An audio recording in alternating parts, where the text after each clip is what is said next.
प्रत्येक पनीर सारखं नसतं। शुद्धतेची खात्री करूनच योग्य पनीर निवडा। गोकुळ मलाई पनीर हे शुद्ध दुधापासून तयार केलेले आहे, त्यामुळे त्यात नैसर्गिक दुधातील फॅट, प्रथिने आणि कॅल्शियम भरपूर प्रमाणात मिळते।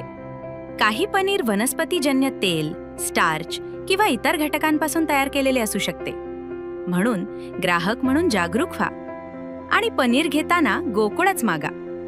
शुद्धतेचा विश्वास, चवीचा आनंद। आजच घरी आणा गोकुळ मलाई पनीर।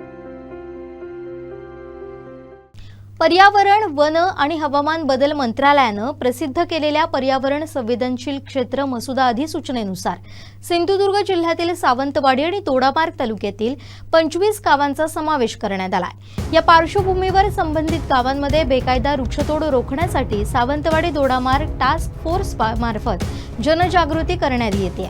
नागरिकांनी संशयास्पद वृक्षतोडीची माहिती तात्काळ प्रशासनाला देण्याचं आवाहन करण्यात आलंय। मुंबई उच्च न्यायालयाच्या आदेशानुसार तसेच केंद्र शासनाच्या पर्यावरण संवेदनशील क्षेत्रांसंदर्भातील अधिसूचनेच्या अनुषंगानं ही टास्क फोर्स कार्यरत आहे। या समितीचे अध्यक्ष उपविभागीय अधिकारी सावंतवाडी असून सदस्य सचिव, सहाय्यक वनरक्षक आहेत। समितीत उपविभागीय पोलीस अधिकारी, तहसीलदार सावंतवाडी, दोडामार्ग, वनपरिक्षेत्र अधिकारी सावंतवाडी, आंबोली, दोडामार्ग, पोलीस निरीक्षक सावंतवाडी, दोडामार्ग या अधिकाऱ्यांचाही समावेश आहे।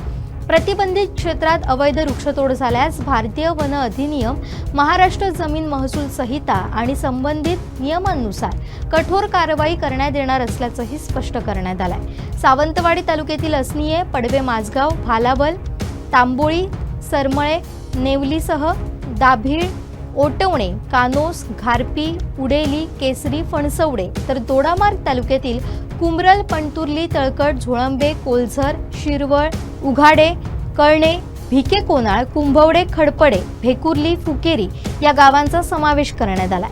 वृक्षतोडीबाबत ऑनलाईन तक्रार करण्यासाठी या ईमेलवर माहिती पाठवण्यात येईल। तसेच वन विभाग सावंतवाडी कार्यालयाकडेही थेट तक्रार नोंदवण्याची सुविधा उपलब्ध झाल्याचं टास्क फोर्सनं कळवलंय।